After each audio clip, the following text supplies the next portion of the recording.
The crisis with China and with Russia, it's not just a liberal scare campaign to win the election, as some people would like to believe, or would like you to believe. It is real. And China reminded us of that thing just 3 days ago, early Friday morning. Also reminded us, by the way, that we caught with our pants down. We had 2 Chinese warships. Apparently, they've been sent to spy on our next naval exercises of Queensland. Well, they were sailing north of Darwin in the Arafura Sea in our exclusive economic zone, right? Our Air Force sent out a P-8A Poseidon to go and check them out. And this aircraft got blitzed by a laser from one of the Chinese ships, the destroyer, which is an incredibly aggressive act. I mean, let me explain why. It's not just, as the Prime Minister was suggesting today, well, the laser can blind the pilot, which is true. It's also used to what's called paint a target, find the range and accuracy and all that, and can be followed a split second later with a missile. So the pilot would not have known if he was about to be blown out of the air or whether he should shoot back. You can see where that is going. It's like one of those movies, except a much more important sort of scenario. But in one of those movies, we see, someone suddenly finding a laser light directed on his forehead or on his chest, as he goes, oh my God, knowing that the sniper is about to shoot them. Big suspense moment, except this is for real. That's how crazy this move by the Chinese Navy was. And it is the closest that China has ever been to our coast when it's been that aggressive. It's like it's almost sending us a message.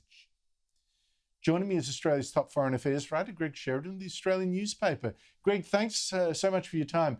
Why do you think China would have done something so dangerous, so aggressive, so provocative, so close to our coast?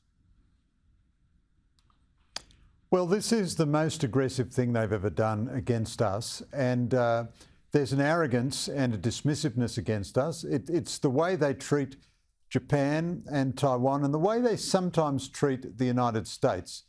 The radar can do all the things you mentioned. The laser can do all the things you mentioned, Andrew. It can also knock out a plane's radar. It can knock out electronic warcraft, electronic warfare machinery in an aeroplane.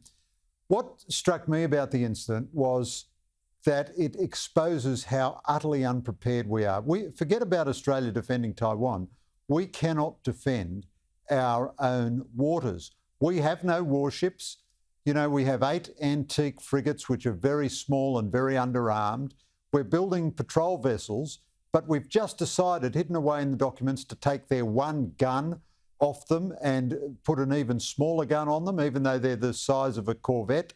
So they're not going to be mounted with anti-ship missiles or anything.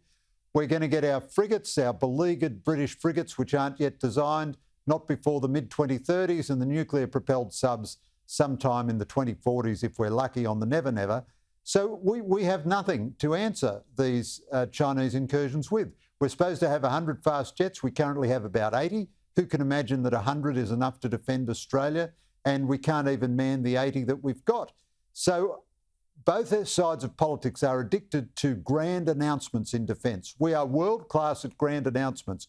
We don't deliver any capability. All 12 of our offshore patrol boats ought to have deadly anti-ship missiles. We ought to have long-range army missiles. Forget these ridiculous tanks and $30 billion on armoured vehicles designed for Iraq that we're never going to use.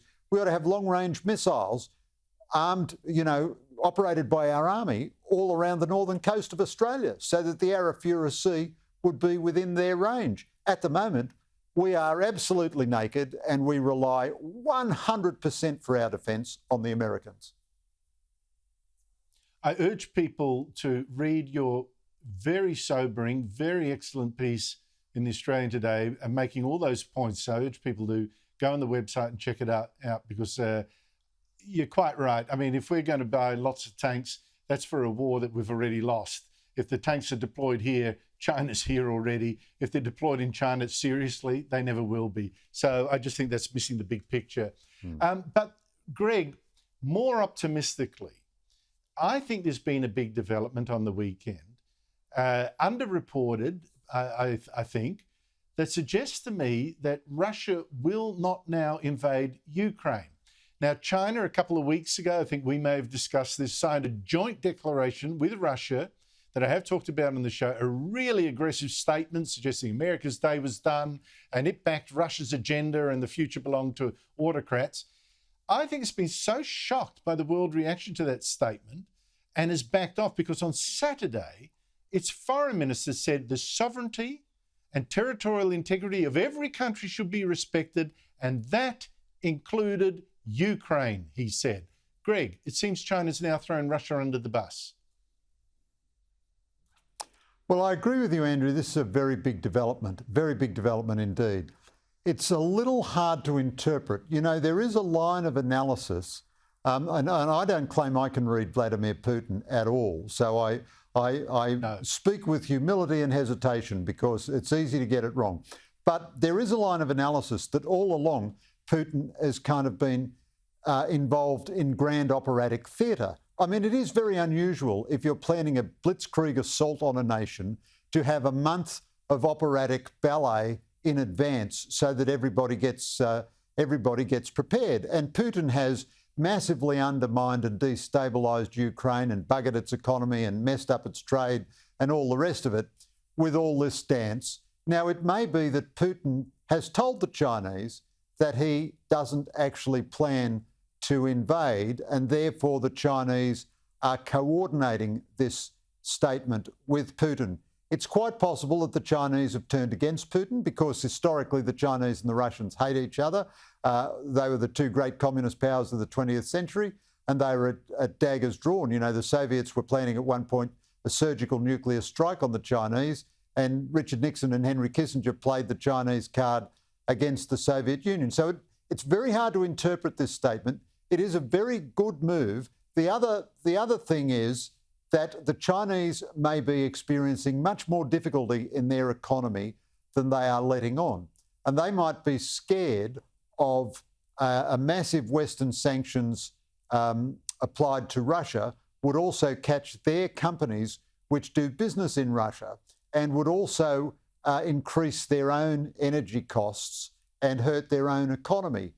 Now, I think it's very hard at this stage to work out exactly what is behind this statement, but it is the first time they have spoken against a Russian invasion of Ukraine. So I agree with you, it's a tremendously significant development. And I think we've got to add to that, Greg. You might recall the Prime Minister, Scott Morrison, last week, demanding that Russia say something about this, demanding that it have an opinion about the invasion of Ukraine. I suspect he knew what the Americans were doing, also putting the weights on China. You've got to do this. You've got to do this. And it seems it's been done. But I think that your interpretation, that it might be a deal with Putin, on the other hand, could also be quite on the mark. Thank you so much for your time. Appreciate it.